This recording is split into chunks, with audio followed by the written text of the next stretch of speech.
All right, so let's dive in. Let's talk a little bit about heart disease in December. This is one of the busiest times of the year for emergency rooms. It's one of the busiest times of the year for people suffering with heart attacks and strokes. And some of the big reasons why we see these increase, a big reason why is the stress associated with the holiday season. Now, many of you might find just the opposite. You might find that getting together with friends and family and loved ones during the holidays is not stressful at all. You would be probably more on the rare side of things, at least according to at least my social circles. People get stressed out over the holidays for many reasons, and some of it, for those of you that are chiming in, a lot of it has to do with food. I mean, people have to travel during the holidays, and if you're gluten sensitive, like many of my followers, then just navigating that as a challenge. We talked about that last week. Just navigating that as a challenge can increase your risk for eating inflammatory foods. But let's think about the people who don't even really consider their diet, don't even really consider changing their diet or protecting themselves from toxic foods during the holidays. I mean, you've got Christmas cookies and cakes and candies, and you've got pies, and you've got all of the things that the alcohol, the increase in the alcohol consumption, and en masse, because now we're talking about multiple parties. We're talking about Christmas parties. We're talking about parties for work, parties with family, parties with with other friends in your community or other people that you might hang out with. So there's a party every week. There's a party, several, in some cases, several parties a week. And so the food is bad multiple times. The alcohol is being consumed in much higher quantities. The shopping of the holidays, all of these tend to or can increase or trigger an increase of stress. And stress is a major factor as it relates to a heart attack. And so wanted to talk a little bit about some of those risk factors for heart attack, because if you've already got these things going on, some of the best things that you can do is you can mitigate your risk, because mitigating your risk is really where it's at. The medications for heart disease, they really don't fix heart disease. If they did, we'd have less heart disease. But if we look at, especially like statin drugs for cholesterol, if we look at the last, they've been being used now since the 80s. If we look at the increased rise of heart disease and deaths from heart disease since the 80s, it's much higher. It's not much lower. So if the drugs themselves, if the statin medicines were actually going to be effective and work, then we would likewise, we'd see with an increase in their use, we'd see a reduction in outcomes. We'd see a reduction in end result mortality as a result of heart disease or heart attacks. And we just don't see that. We actually see an increase. So even though the best intentions are to, lower your cholesterol, right? Eat less fat, eat low fat. Those best intentions have not led to a reduction in heart disease. They've actually led to an increase in heart disease. So we have to be careful about the advice that we follow, and we have to move forward again with an understanding that that just lowering cholesterol is not going to save you. And of course, this isn't a medical show. If you're suffering with a condition, you should have this conversation with your doctor, but you should breach this conversation particularly about statins. And we'll talk about that a little bit here in just a minute, in a little bit more detail. But let's talk about some of the other risk factors. So, according to the CDC, the biggest risk factors for a heart attack, for heart disease, one of them is high cholesterol. Although I think we could argue that scientifically and probably win that argument, because the original observation that cholesterol caused an increased risk in heart disease was an observational study or group of studies, and observation does not dictate causality. And what we did know at the time is that 50% of people dying from stroke and heart attack had high cholesterol, and 50% did not. And again, 50% is a coin toss. It does not merit or dictate causality. So people that are struggling with those increased risks for heart attacks, who are they? They're the people that already have a diagnosis of diabetes, so blood sugar out of control. They're people who are overweight. Some people have been glorifying being overweight in the media recently, and I'm just going to be blunt, they're morons. Being overweight is not healthy, and being overweight puts more pressure on your heart. It elevates your blood pressure, it elevates your blood lipids, and it increases the risk for every known chronic degenerative disease to man. So being overweight is not, I don't want any of you listening to be offended, but if you are, I'm sorry. The reality is that being overweight is a health issue. It's a major health crisis. poor diet is part of that risk factor, but nobody really ever defines poor diet beyond the fact of going into, hey, if you eat too much fat, you eat a low-fat diet, and that's healthier to reduce your risk of heart disease. But that's not true either, because we've gone through decades of the low-fat diet, and again, we see more heart disease, not less. One of the other big risk factors for it is inactivity. So sedentary behavior. Again, think about this in terms of sedentary behavior leading to, right, lack of exercise leading to weight gain, muscle loss. And that, again, that one of the risk factors is being overweight. So sedentary activity actually is, we could say, is in part causation to being overweight, not 100%, but a very, very strong precursor or predecessor to that. And then alcohol, again, thinking about the holidays, how much alcohol gets consumed during the holidays versus the regular time of the year. A lot of people, just to be around me, honestly, just to be around family members, end up becoming inebriated because it's a way they can calm down and relax and actually tolerate some of the people who they're obligated to be around. And I don't say that to say that that's the way all of your families are, but there are a lot of families that's the general synopsis. That's the general way, or the general outcome, or the way they look at it, or the way they view it. So, as a matter of fact, I'd like to just poll you guys. How many of you, if you find that being around family is more stressful as opposed to less stressful, go ahead and hit the love button, hit the heart button, and let's find out how many of you actually have that same type of feeling with your families. And again, this isn't to offend anyone or to put anyone in a particular situation. I'm just curious as to how many of you actually have more stress when you're around your family. I would say that a vast majority of the people that I deal with in my clinic would definitely answer that question, yes. But again, that's a small population of people. That doesn't include everyone. So, okay.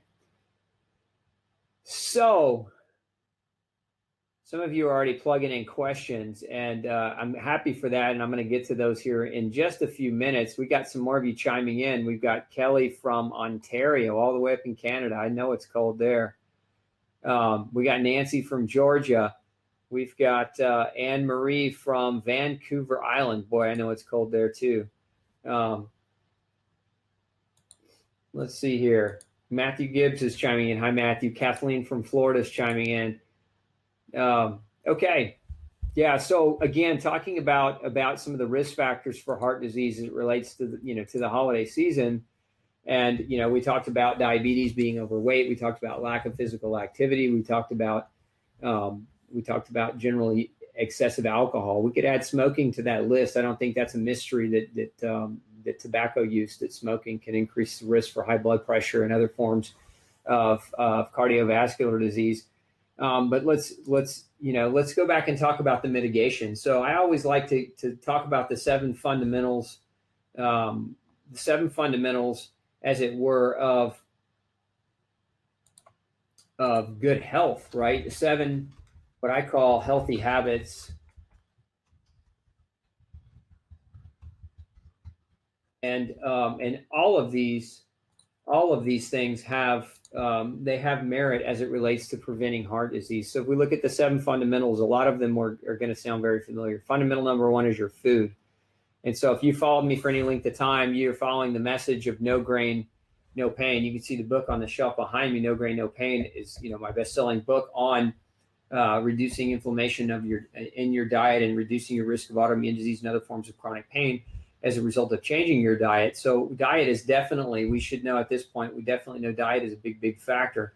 But another big factor, so that's number one. Number two is sleep, not getting enough sleep. Again, the holiday times, people are running and gunning. They're running to get their shopping done. They're traveling, doing a lot more traveling. And so they may not be getting as much rest as they would otherwise get during other months of the season. And then we also, so again, food and sleep, then we have exercise, sedentarianism, lack of activity, or the wrong kind of activity. Not getting in the right kind of exercise can be very, very critical as an increased risk for heart disease. And then we have, beyond that, we have sleep, getting adequate sleep, meaning being asleep at the appropriate time, but also sleeping for the right length of time. So the appropriate time of sleep, generally speaking, is if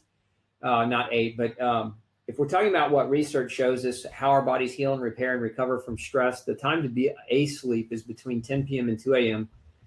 as a time where the cortisol and the circadian rhythm resets itself. But even more importantly, we want to sleep longer than 10 p.m. to 2 a.m., obviously. So sleeping sooner than 10 p.m., going to bed earlier than 10 p.m., and obviously sleeping later than 2. And so ideally, you want to shoot for minimum 6, but preferentially 8 to 10, depending on the type of job and the type of responsibilities that you have. But sleep is very, very critical for all of us. And sleep deprivation is one of the biggest reasons why we'll see blood pressure go up. It's one of the biggest reasons why we'll see an increase or in a reduction in the ability of a person to cope and deal with environmental stressors, as happens during the holiday season. So, it's definitely a major factor. So again, food, we said exercise, we said sleep, and now we want to move into sunshine. Sunshine is a critical factor. The vitamin D deficiency has been shown to cause high blood pressure. And vitamin D deficiency is notorious for creating or contributing to chronic inflammation. And so there are a number of studies that have linked vitamin D deficiency to heart inflammation, to vascular inflammation. And so not getting adequate sunshine can certainly increase your risk for heart disease. And this is, again, one of the reasons why we'll see this in December. December is kind of, for many of you, it's the peak of winter. You're coming into winter, and now it's been darker, and and the weather has been colder, and so you're not out in the sun quite as much. And so coming into that winter where you've been avoiding outdoors, and so that vitamin D level really, really starts to drop and plummet. A couple of weeks ago, I talked about strategies to build the immune system in preparation for this time of the year, and one of those strategies was higher doses of vitamin D. And that's the reason why is that we are tending to get less vitamin D, especially in this month and beyond. So from December really through March, we're seeing less vitamin D availability because of the weather for many of you. And again, a lot of that depends on geographic location, but for many of you, it's a big, big risk. So again, getting adequate sunshine. So again, in summary, we're going through these 7 healthy habits. We said food, we said sunshine, we said exercise, we said sleep. Then we go to 2 more: clean air is one, and clean water is another. So if you live in a highly polluted area, we know, for example, in highly polluted areas, people have greater risks of heart disease or greater risks of development of heart disease as a result of the pollution that's being breathed in. And so, you can't control what's happening if you live in an urban area, but you can filter your indoor air, which is something I would highly recommend that you do. And then clean water, same thing. Clean water, our water is contaminated with, in the Houston area, we've got 42 different prescription medications that have been identified in our drinking water after it's been filtered by the municipality, by the city. So, if you're not filtering your water, I recommend reverse osmosis to do that. You can run into some problems with a buildup in a number of different types and forms of toxins, including prescriptive drugs, but also including chemical compounds like chlorines and chloramines and bromines. So all of these things can contribute to hyperinflammation that can increase your risk for the development of cardiovascular inflammation and heart disease. So that's 6, right? So again, food, exercise, sunshine, sleep, clean air, clean water. What's the last one? The last one is stress management. And I'd say if you're taking care of all those other things, your stress management is going to be pretty well dialed in. But for those of you, stress management has to do with who you hang out. A lot of that is, where do you work? If you like your job, if you hate your job, your family, who you hang out with, your loved ones, your relationships. A lot of that is where our emotional stressors come from. All of our chemical stressors, the vast majority of those will come from diet and will come from lack of sleep or will come from lack of sunshine. But our emotional stressors are going to come from our relationships and, generally speaking, our job, what we choose to do for a living or the work that we choose to do. So knowing your limitations and knowing who to hang out with or who not to hang out with, in a sense, this was why holiday season, hanging out with family members that might stress you out can be for many people can be a big, big problem. So, you've got to mitigate that. You've got to weigh the risk versus the detriment. And so, sometimes that's why alcohol can come into play, because alcohol is a sedative. It's a relaxing agent. It can calm people down when they're highly, highly stressed as a result of having to be around stressful people. And again, that's why we see a lot of people increasing their alcohol intake during the Christmas season. So what are you going to do about the stress, right? One of the simple tools that you can use, one of my favorite tools to use for stress beyond alcohol, there are a couple different things that you can do. One is L-theanine.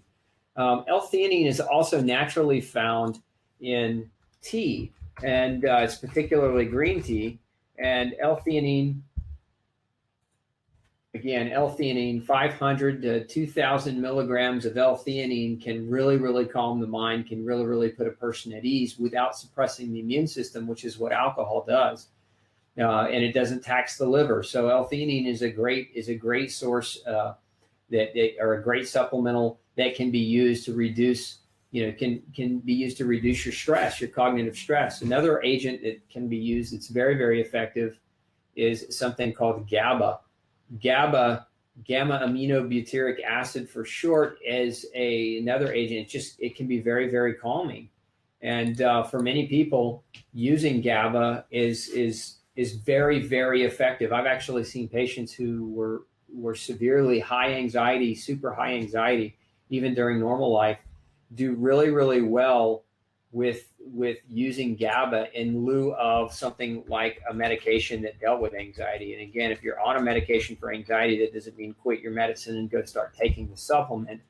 It just simply means that it's certainly something that could be entertained and that you could talk with your doctor about if you wanted to look at a weaning process. But GABA can be very effective. Again, similar dosing there, 500 to a couple of thousand milligrams, depending on how much anxiety that you have. Other natural agents that can be used to kind of really mitigate some of the holiday stress are some of the adrenal adaptogens. The adrenal adaptogens contain a number of different herbals like ashwagandha and rhodiola, and these can be very, very helpful at allowing your adrenal glands to function at a greater capacity so that you can tolerate a little bit more stress. That's why they call them adaptogens. They help you adapt to the stressful environment. So, there are definitely some non-alcoholic strategies that can be used. And, you should look at those. If you're not on medications already, some of these things are easily available to try. What I would recommend that you do if you're starting out with something like this, start with the lowest dose, not the highest dose, just to see how it affects you. For some people, some of these agents can calm them down, and some of them can make them really, really sleepy or make them really, really tired. So you don't want to take it and then go to a family Christmas dinner and then be passed out in the soup, right? So you want to be careful and test the dosing out and see how it works for you and see how it might affect you before you just go heavy dosing anything. So those are some just general non-alcoholic strategies that you could implement to kind of mitigate some of that holiday stress. Again, if you have a stressful situation that you have to attend to or that you have to go to. Okay, so somebody's asking, I heard you can adversely react to GABA. Real uncommon to see anyone, Natalie, react adversely. I would say an adverse reaction to GABA might be fatigue and might be just making you so tired that you need to go to sleep. But I've not seen severe side effects as a result of GABA use in my experience. Other things you can use, good question though. Other things that you can use at this time of the year, magnesium is very, very helpful. Magnesium is lost under times of stress, and magnesium is also a natural muscle relaxer. So let's think about that as it relates to heart disease. If we're trying to relax the heart, we're trying to relax the blood vessels. And stress does the opposite. Stress amps us up. Stress gets our heart going more. Stress causes vasoconstriction of the blood vessels. Well, magnesium, again, it's a natural muscle relaxer. So, stress depletes magnesium, but if you use magnesium, you can use more magnesium during the holiday. A good place to start is anywhere between 400 and 800 milligrams of magnesium. Very, very simply put, magnesium glycinate, magnesium citronate, magnesium gluconate. There are a number of different good, solid, chelated forms. My favorite's Ultra MG, which you can find on the Gluten-Free Society's store because it's multiple forms of magnesium, all in the same capsule. So some people are resistant to some forms of magnesium, so having multiple forms can be of benefit and be very, very helpful. But again, magnesium is a natural relaxer, so it can relax the blood vessels, and it can actually relax the heart in a sense. and keep it from getting into, I mean, magnesium deficiency has been linked to high blood pressure. It's been linked to arrhythmias of the heart. So again, under the holiday times when people are really, really stressed out and they're wasting and losing magnesium as a result of that stress, this is just can be one of the supportive supplements that can be used during this time frame.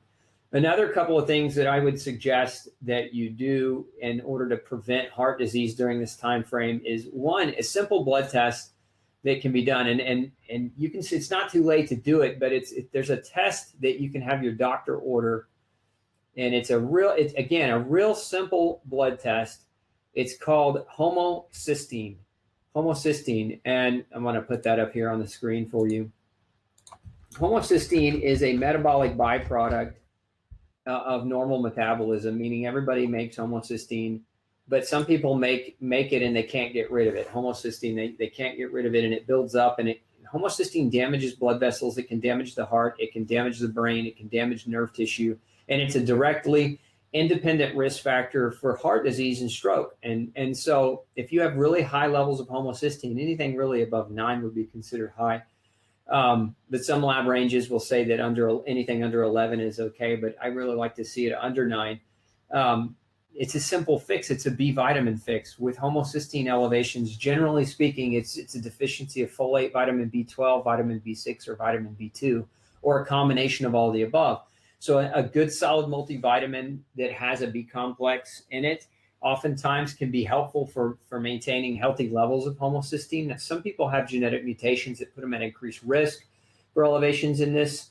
So if you've ever heard of MTHFR, MTRR, or MTR, these are gene patterns or gene mutations, if present, can increase the risk of an elevation of homocysteine.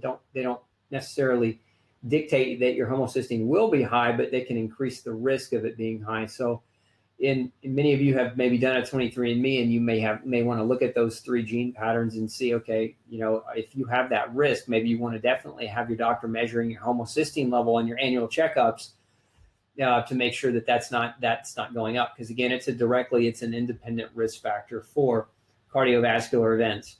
Now, I want to talk.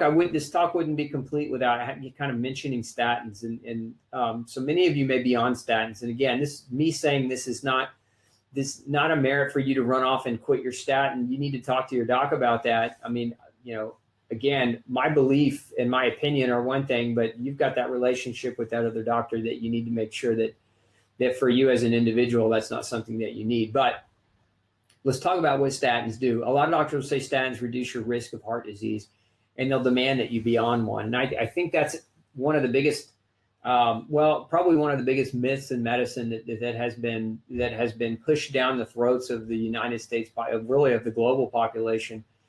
There are a lot of studies that show that blocking cholesterol increases your risk. Not having adequate cholesterol can increase your risk for depression and suicide, and especially when we start seeing the cholesterol drop below 180. And I've seen a number of times where people come to me and their cardiologists are pushing for their cholesterol to be below 100 for no reason, for no scientifically valid reason, just because they want to see it below 100. There's no great risk of there's no great benefit of doing that. As a matter of fact, there can be huge detriment. Because remember, cholesterol is a precursor to estrogen and progesterone and testosterone. It's the mother hormone, cholesterol. So you can't make sex steroids without cholesterol. And if you're blocking it super aggressively, you can actually end up hormone deficient. And that's part of what we're seeing. We're seeing all these low testosterone centers popping up around the neighborhoods on corners. And a big part of that is the massive statin use that we see. It has the impact to the possibility or potential to lower testosterone in men, or to cause testosterone deficiency, because you can't make testosterone without cholesterol. And that's one of the reasons why statins can cause muscle pain and muscle loss. It has to do with the potential for lowering testosterone, which for men is a very, very important hormone to maintain muscle strength and to maintain muscle size. But in addition, statins are known to block vitamin D and CoQ10 and interfere with vitamin K and interfere with selenium, and they're known to affect the liver. It's why if you're on a statin, your doctor wants to check your liver every 3 to 6 months to make sure that it's not toxic, that it's not creating liver damage. Now, to me, it doesn't make sense that we would take a drug to reduce the risk of one disease and then have to monitor the risk for the drug creating another disease. It just doesn't add up. It doesn't make sound sense when we know that so much about heart disease doesn't have to do with lowering cholesterol, but has more to do with other lifestyle factors like sedentary behavior, poor diet, not getting enough activity, not getting enough sunshine, not getting adequate sleep. All of those behavioral changes are very easy to make, and they're very, very simple for most people to do, but most doctors won't have that conversation. They'll go to the prescription pad before they actually before they jump to the common sense pad, which is, look, from where I stand as a doc, when I have a patient that has these types of issues, you got to hit them in the face with the truth. I mean, proverbially hit them in the face with the truth. Otherwise, they'll never make changes. And if you give them pills or medications to mitigate risk, but you don't make those changes, you're basically enabling bad behaviors, and you're allowing that person to believe that the drug is going to somehow prevent them from having a heart attack or a stroke. And the reality is, look, we've got millions and millions of people on statins, and millions of those people still have heart attacks and still have stroke despite their statin use. That's part of the problem, is that statins really are not going to mitigate the damage from the disease. They're not going to end the disease, and they're not going to stop the disease from happening. The only thing that's really going to have the power to truly do that is you. Look in the mirror and ask yourself, are you following those 7 fundamental habits that we talked about earlier? Because if you're not following them, then what ends up happening is you increase your risk day by day of developing that heart attack or that heart disease. So again, very, very important that you don't rely on what I would call passive therapies. Passive therapies are the drug does the work for you. That's passive. Something else is doing the work to mitigate your risk instead of you. That never works. You've got to have a very, very active role in your own health if you want to reduce your risks of developing a major problem. Okay, so, and I've got a number of different videos I've done on cholesterol with a lot more detail than what I'm getting into tonight.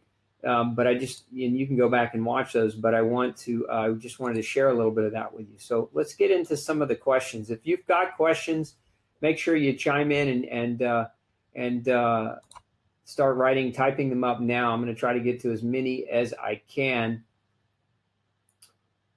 Okay, so Cindy's asking, when is cholesterol high? What number? It depends on who you ask, Cindy. If we let's just talk about this for a minute. It's a great question.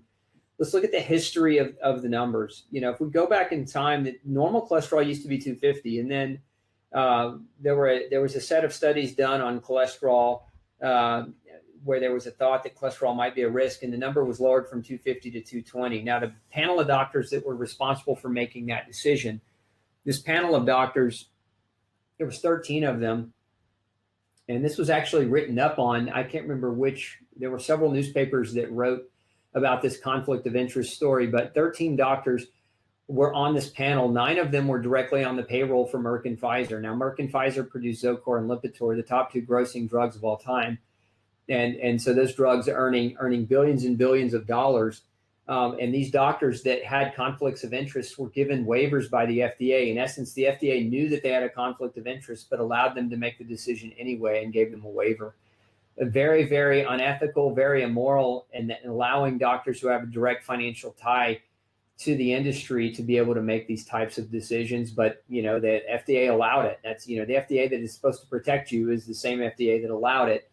And so we got our numbers from 250 to 220. Now, we have this new NCEP guideline, which is the National Cholesterol Education Program guidelines, and the numbers have dropped from another group. The group of doctors set and established the new low to be 200.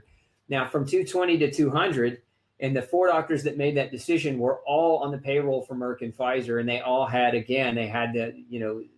they were all excused from their financial tie and allowed to make that decision. So, when you ask that question, in my opinion, this is my opinion, I don't think 250 is too high.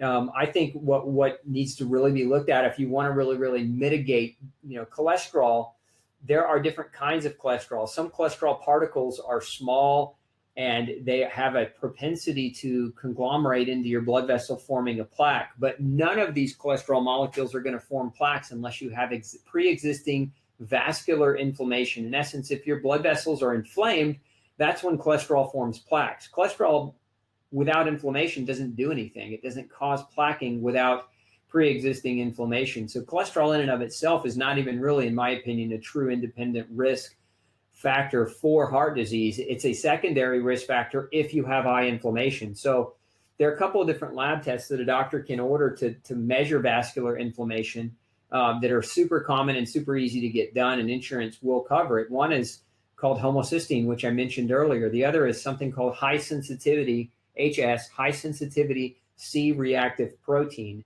or CRP, not regular CRP. There's two different methodologies for running CRP. There's standard CRP, and then there's HS CRP. You want your cardiologist or your doctor in charge of this to measure a high sensitivity C-reactive protein, because it's going to show you more in detail about whether or not your blood vessels are inflamed. Again, if those two things are high, that's when cholesterol can become a risk. If you have high CRP, high homocysteine levels, now you have inflamed vascular walls, and that if you have excessive small particulate cholesterol floating around, that has a greater tendency to create a possibility of a plaque. So cholesterol by itself doesn't just go and form into your arteries and create a fatty plaque. It has to have, the inflammation has to be present in order for that to happen. So that's kind of where a lot of people are misled by that. Now, so if I see somebody with a 250 cholesterol, but they have no inflammation, no elevation in CRP, no elevation in homocysteine, no elevation in some of the other inflammatory markers, I'm not real worried about a 250 cholesterol. It's a non-entity or a non-issue,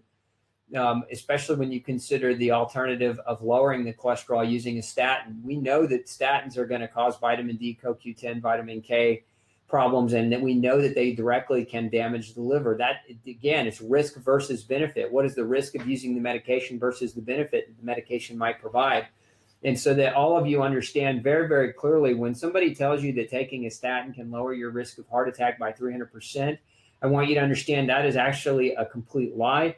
It doesn't lower your risk of a heart attack by 300%. It lowers your relative risk, and relative risk and risk are not the same thing. And I'm not going to give a statistics class tonight, but let me give you an idea of how effective statins are. There's something in pharmacy called an NNT, numbers needed to treat.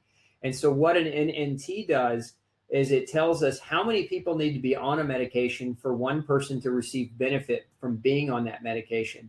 The NNT value of a statin medication is 100. That means for one person to receive the benefit of the statin, we have to have 100 people on a statin.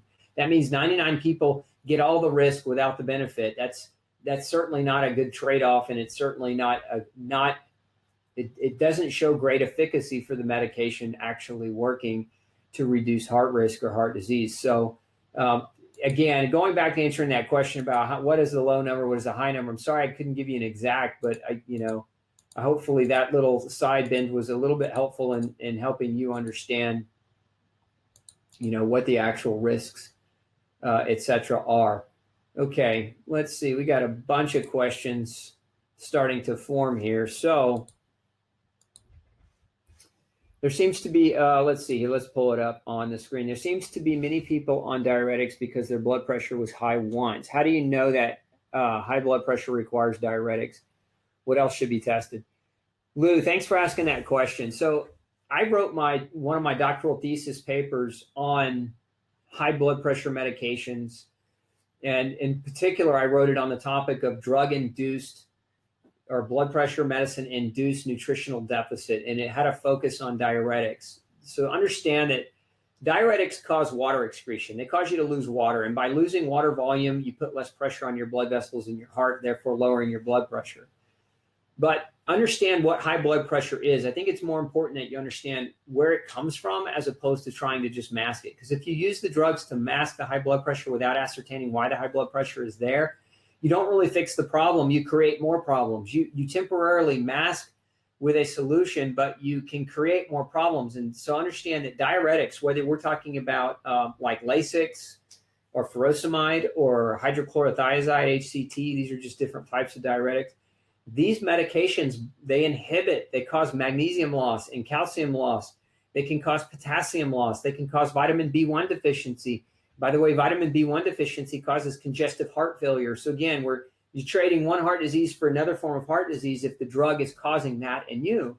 But magnesium and potassium and calcium are electrolytes that regulate blood pressure as well. So when you're on a diuretic for a long enough period of time and you've depleted your body's electrolytes, your blood pressure actually starts to creep back up, and then the doctor wants to use other forms a blood pressure medication to add to that diuretic. So a lot of times they'll want to use beta blockers as an add-on, or ACE inhibitors as an add-on to kind of mitigate that change, to mitigate the fact that that diuretic has stopped working. So you've got to remember the diuretics themselves they don't come without consequence. They come with what we would call drug-induced nutritional deficiencies. As a matter of fact, let's see here. I've got several textbooks on the topic. You can see this one.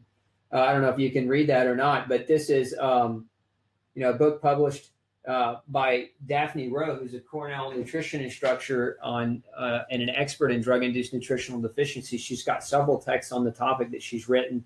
Pharmacist Ross Pelton has some books on the topic that he's written. But again, largely these books you have to go out and find them. They're not really something that medical doctors are trained in. They're not given away in medical school or as part of any curriculum. So, your doctor, you can have this conversation with your doctor and he might not know what you're talking about. Drug-induced nutritional deficiency as a result of blood pressure medicine, he might just shrug his shoulders, but he should know. If he's going to use the medicine, he should know the side effects and he should know the mechanism of those side effects. But again, I know I'm not answering your question directly. So how do you know when a person can get off of a diuretic to regulate blood pressure? You monitor. I mean, you literally have to monitor it. In essence, somebody who would, and again, I don't recommend people going it alone, because if you have malignant hypertension and you get off your blood pressure medication and you stroke out, that's a bad idea. You really want to have somebody monitoring this if you've got bad enough blood pressure issues combined with vascular inflammation. So, it's got to be monitored. First of all, blood pressure's got to be monitored. It's got to be monitored regularly and properly, but it's got to be monitored when you implement diet and lifestyle change. There's a group of studies called the DASH studies, DASH. That stands for Dietary Approaches to Stop Hypertension. And this study has been going on for years. It's been going on for decades. And the best thing that we found about blood pressure, the most effective way to deal with blood pressure, exercise and diet. That's it. If we would do those two things, the vast majority of medications would not be necessary at all. There would be rare cases where medicine might be necessary to control it. But the vast majority of cases of medications used to lower blood pressure wouldn't be necessary if people would quit eating processed food and get more movement, get more motion and activity. And that's what the DASH studies have proven over the last many decades, is that diets rich in potassium, magnesium, and calcium and low in processed sodium salts and high in exercise are actually much more effective at mitigating blood pressure problems than anything else that we could do. So hopefully that helps you out in understanding a little bit on that. So let's see here. Kathleen, what are your thoughts regarding supplementation with CoQ10 in the heart? I love CoQ10. It's a heart nutrient. It's a heart necessary nutrient. CoQ10 is one of the rate limiting nutrient steps in the production of ATP. ATP is what our body produces to make energy. ATP, think of ATP as currency that the body uses. It's energy. And CoQ10 is necessary for that process to occur inside of your mitochondria, which are the little powerhouses of your cells that help generate that energy. If you are deficient in CoQ10, you can develop high blood pressure. You can also develop congestive heart failure. You can also develop an increased risk for dementia. That's what CoQ10 deficiency can cause. Now, that being said, does that mean that everybody needs to be on CoQ10? No. I believe in testing for CoQ10 deficiency to determine whether or not a person needs CoQ10. However, there are some classes of medications, heart medications, that people take that block CoQ10. So if you're on a statin, you should be taking at least 100 milligrams, preferably 200 to 300 milligrams of CoQ10 a day to offset just alone what the statin is doing. If you're on red yeast rice, which is a natural statin of sorts, you're still blocking CoQ10. You should still be on CoQ10 if you're using that particular type of natural supplement to lower cholesterol. If you're taking blood pressure medications, many of them diuretics as well as beta blockers and calcium channel blockers can inhibit CoQ10. And so if you're taking those, again, 100 plus milligrams of CoQ10 for those particular types of heart medications should be the standard of care. If your doctor hasn't had that conversation with you, I certainly would recommend that you bring it up next time you're there talking with them. But I think CoQ10 is great. I think using CoQ10 just because, not necessarily great, but using it with purpose and reason, because we also eat CoQ10 and we also have the ability to synthesize CoQ10 internally. So next question, Terry, how do you lower inflammation? Okay, That's a loaded question, Terry. I hope that's a loaded question. You like bumps that spike right there for me. The way you lower inflammation is you follow chapter 7 and 8 and no grain, no pain. Simply, that's the simplest way I can put it to you. And if that doesn't do it, if following the diet doesn't lower your inflammation, then you read chapter 10 and you take chapter 10 to your doctor and you ask your doctor to help you run specific types of tests that are going to get you more solid answers as to what else you need to do to lower inflammation. Because the vast majority of inflammation for most people in our society today is caused by their own behaviors. So if you follow chapter 7 and 8, your behaviors will change and your inflammation will most likely reduce. If it doesn't, you've just got to get more specific about how to change your behavior. In essence, food allergies can cause inflammation. Heavy metal can cause inflammation. Mercury toxicity, for example, lead toxicity has been shown to contribute to cardiovascular disease. So, those are just sample examples of things that can trigger inflammation. There's certainly many more, and they can be tested for per the individual so that you can get a unique, individualized type of answer. Raj, how can I find out that I have a heart problem without any test? What are the signs for that? There are a lot of different signs. Again, a heart problem, you might have palpitations, you might have chest pressure, you might have what feels like acid reflux, you might have some intermittent pain that goes and travels down to your left arm.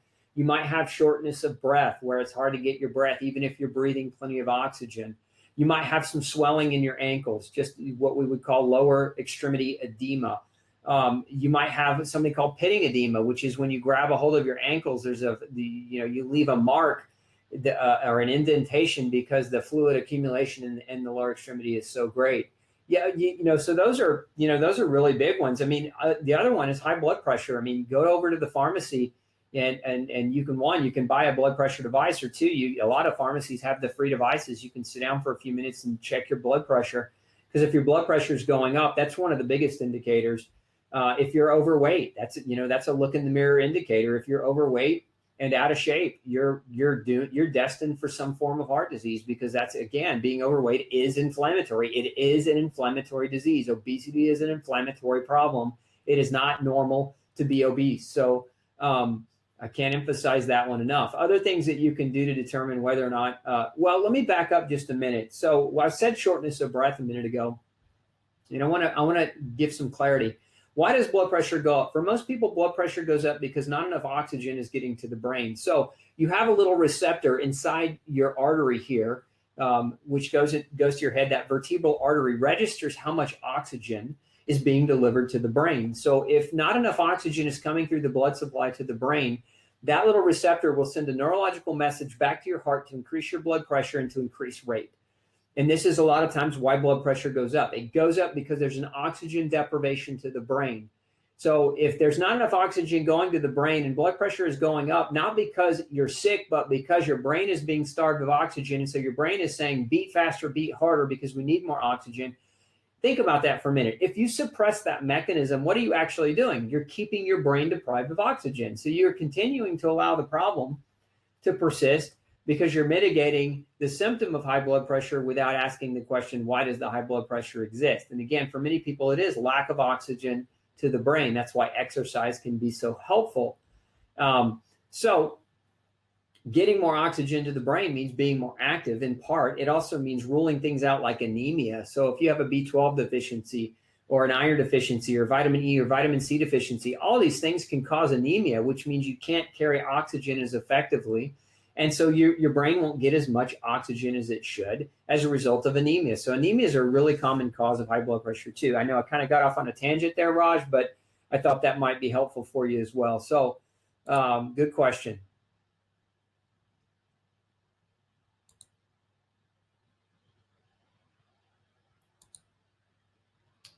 Hi, Janine. Nice to see you with us. Let's see. Terry's asking, can inflammation be lowered? Again, yeah, it can absolutely be lowered. It's actually one of the easiest approaches and targets. It's easy to lower inflammation, but you've got to have a targeted approach as to why the inflammation is occurring. So you don't just snap your fingers, lower inflammation. I know you knew that, but what is creating the inflammation? There are a lot of things that cause inflammation. There are a lot of triggers that cause inflammation. Food can be a trigger. The wrong food can be a trigger. Food preservatives and processed food items can be a trigger. Excessive sugar in the diet can be a trigger. What else can cause inflammation? Hydrogenated fat. It's been well established that if you see hydrogenated fat in any of these processed foods, that can cause inflammation. That's why in some states it's actually been banned from being put in products, because it's known to create inflammation. So inflammation is easy to lower. You just have to figure out what's triggering it or what's causing it. Okay, so Carrie, so what is the number one thing for what? I've been talking a little bit and I'm not sure I understand your question. Could you elaborate on what your question means? What is the number one thing? Okay. Janine is chiming in. My mom has congestive heart failure, diabetic. She's 82, and kidney specialist wants her to have surgery to remove 2.3 Bosniak tumor. Her EF 53%. And some valves, that's EF is ejection fraction. Some valves have mild regurgitation. I'm not sure her heart is strong enough. At 82, look, I can't give your mom medical advice without actually seeing her, but at 82, that seems awful aggressive to do a surgery at that age. I might just ask for a second opinion, have her get another opinion, because unless that tumor is directly responsible for creating most of her symptoms and problems, and he thinks that by removing that tumor that she'll have normal blood pressure and it'll somehow help her blood sugar and fix her congestive heart failure, it's probably a pretty aggressive move. That's what I would say. Get a second opinion. It doesn't hurt to get a second opinion, especially in the sense that not having one can create a major problem if you can't undo a surgery. That's the bottom line. Let's see. Can you recap what vitamin deficiencies are possible while on diuretics? My husband has been on them for years to treat Meniere's disease. Want to ask his doc to do blood tests for deficiency. So if you're talking about diuretics, depends on the type of diuretic. If it's a hydrochlorothiazide, we're talking vitamin B1, magnesium, calcium, zinc, CoQ10 as being predominantly nutrients that can be depleted, also potassium. If we're talking about other forms of diuretics, there are some that are potassium sparing, meaning they don't cause potassium loss. But generally we're talking calcium, magnesium, again, zinc. We're also talking about B vitamins across the board: B1, B2, B3, B6, B9, B5, B12. So testing for all of those things. And if you're going to have your doctor test, Vicki, just make sure that your doc runs a serum test is fine for these vitamins and minerals, but it's not accurate. And it won't show deficiency unless your husband's levels are so low that he's actually got a disease state going on right now. So I would say ask your doctor to run those levels intracellularly. Have him run an intracellular test to measure those vitamins and minerals. Otherwise, you could get very, very inaccurate results coming back. Good question. Okay, whoa, this is a big one. I would love to know what you think of endurance running and vascular inflammation. I had an 84% blockage in the lad. I have been so healthy my entire life. I can't find much evidence-based research on if it's dangerous to work out 6 days a week with high intensity. Yes, it is. Well, let's define this. So endurance running, let's define endurance running. Is that, 3 miles? Is that 10 miles? Is that, how many miles are we putting in? Because yes, aggressive training, overtraining can happen, and it can cause inflammation. There is a lot of research that shows that over-aggressive training can create that.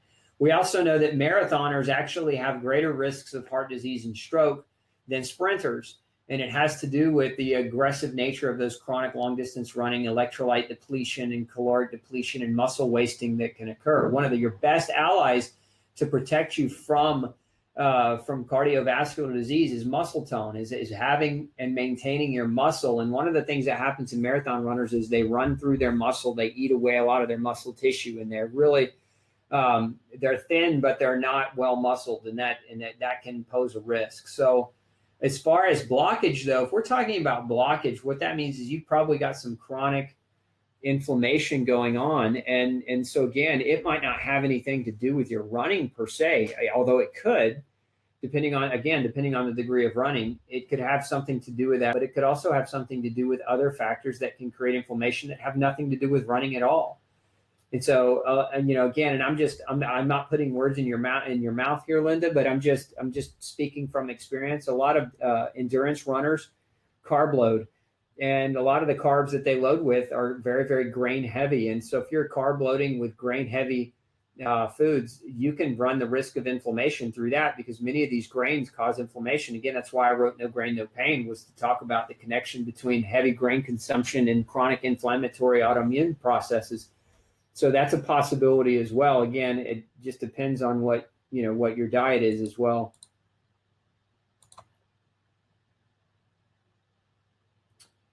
Okay, that's just a comment. Let's see here.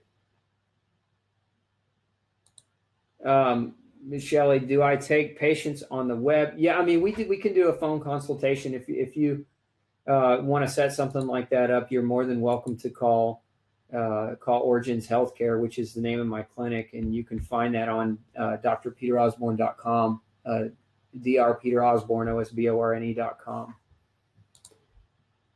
Oh, Kayla, Merry Christmas to you as well. My question is, are dental implants okay? If so, what kind? Okay. Good question. Are dental implants okay? Yes and no. I mean, a lot of variation goes into this. So some of you may have an allergic reaction to some of the metal posting materials that they might want to use. So my advice is, if you're looking at doing any kind of dental implant to replace a lost tooth, before you do it, have your doctor test you for an immune response to different metals. Because if you're reacting to the material within the implant itself, yeah, it can be a bad deal for you. But if you're not reactive to it, and it's a relatively inert metal material, then it's certainly better. Let's talk about some people will say no metal or no foreign object in the body is a good thing. But I would say this: if you have a tooth missing on the bottom or the top, and just one or the other, but not both. So say there's a missing tooth. Remember that there's a law in physiology called Wolff's Law, is what I'm getting at. And Wolff's Law states that bone grows based on pressure. So your teeth are bones, and the way that they stay hard and the way that they stay solid, part of how they do is when you chew, because that puts pressure, tremendous pressure on the teeth. So they're basically, that pressure increases their density. So if you're missing a bottom tooth, then there's not pressure being placed on that top tooth. So now you're running an increased risk of losing the second tooth. So in those scenarios like that, a dental implant can oftentimes be the thing that saves your upper tooth if your bottom tooth is missing, or vice versa.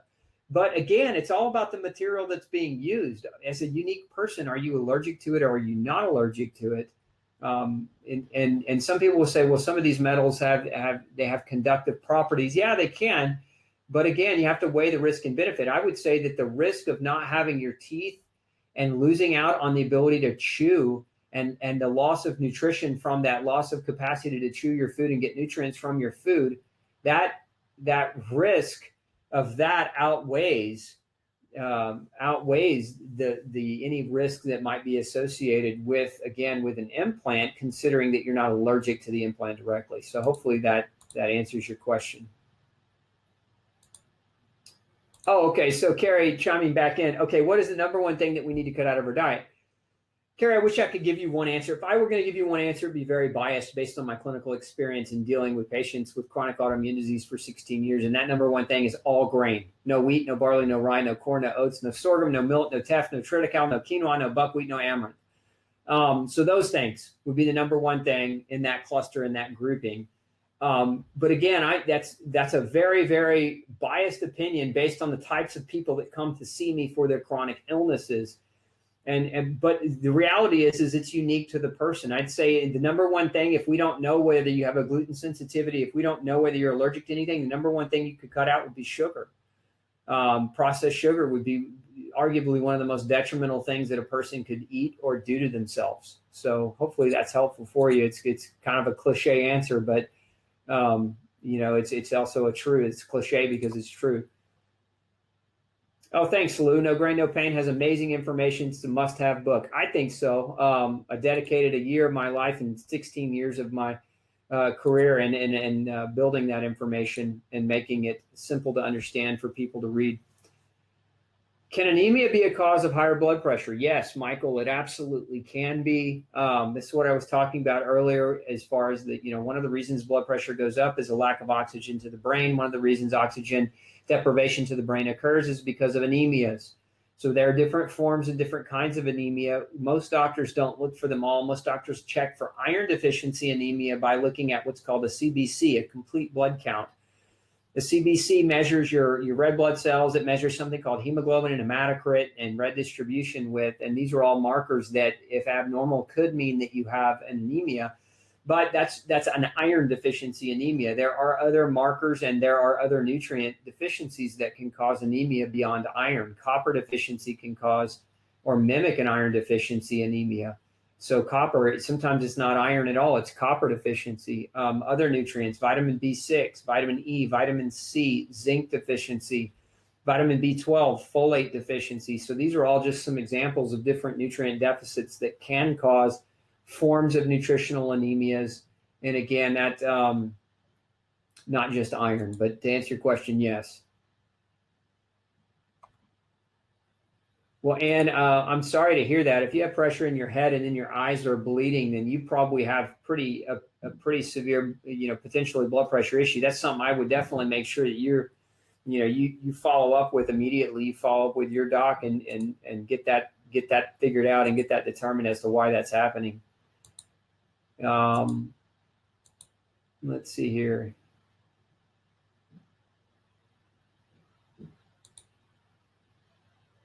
Here we go. Michelle is asking, is there any way you can keep a stent clean? I've had I've had 2 stent procedures. I think that, I think the better, I don't want to insult you, Michelle, but I do think the better question is there any way that we can identify why we might need a stent? Because if you've already had 2, the likelihood you're going to have a third or more is high unless you've made some changes. So isolating and identifying why that stent is necessary, I think, is more important than the question of, is there any way you can keep a stent clean? So again, how do we prevent, vascular occlusion? How do we prevent, plaquing or vascular spasm, which leads to a narrowing of the arterial wall? We do that with diet change and lifestyle change. Drugs are not going to solve that issue ever. And that there are a number of different things that can be done. And again, I would say that that the way you would want to approach that is, if you haven't already, is simply without any kind of testing, is to follow chapter 7 and 8 of No Grain, No Pain. But again, I'd also get with a functional medicine doctor, get some of the advanced types of tests done where you can really get a handle on where that's coming from.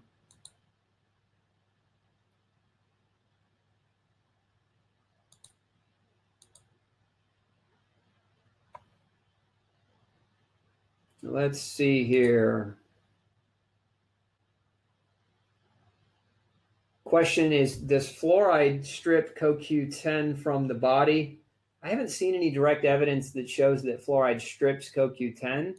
Fluoride is a halide, and I'd say more specifically, Kathleen, that fluoride doesn't, as far as we know. We may study this at a later date and find that it can. But I can't say in confidence that we know that. What I can say, though, is that fluoride as a halide inhibits iodine uptake into your thyroid gland, and that can create a thyroid issue, which can slow down the metabolism and make you tired and gain weight and lose muscle and cause your hair to fall out, and make your cholesterol go up, and a lot of other things. So fluoride, more particularly, is an inhibitor of iodine uptake into your thyroid gland, and so it can impair and affect the way your thyroid function works. Fluoride can also inhibit iodine uptake into your breast tissue and increase your risk for certain kinds of breast cancer. Let's see here. Can you please tell us more on level 1 to 10, be bad, just how bad sugar is, trying to get my mom to understand. How about, okay, on a level of 1 to 10, sugar is 1,000 if 10 is the worst. Sugar's as bad as it gets. And anybody who tells you otherwise is either selling sugar or they are a moron, and they've been in a cave for 1,000 years, and they don't understand or haven't looked at any of the impact that sugar's made in this whole arena. So okay.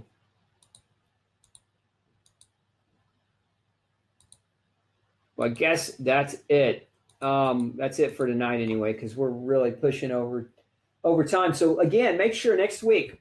Actually, next week I'll be here. It'll be the following week that I won't be here. So we'll be back one more time next week for the Pick Dr. Osborne's Brain Show, and so you can tune in then. I want to make sure that as many of you out there that are listening to this are sharing it, right? There's a lot of information that we talked about tonight that I think might help thousands and thousands, if not millions, of people who are struggling to find real solutions and real answers. So make sure you share this with your feed. Make sure you share this with somebody that you love. And again, make sure you're subscribing. If you're not, you can go to our YouTube channel to watch replays of this. Many of you have asked where the replays are. You can go to youtube.com/glutenology and hit the subscribe button to our YouTube feed, and you'll get updated when we get these videos transposed over into that form. So again, make sure that you're sharing the love. And if you don't have your copy of No Grain, No Pain, get you one for the holidays. Make it your Christmas present and make it your New Year's resolution to live a healthier, happier you.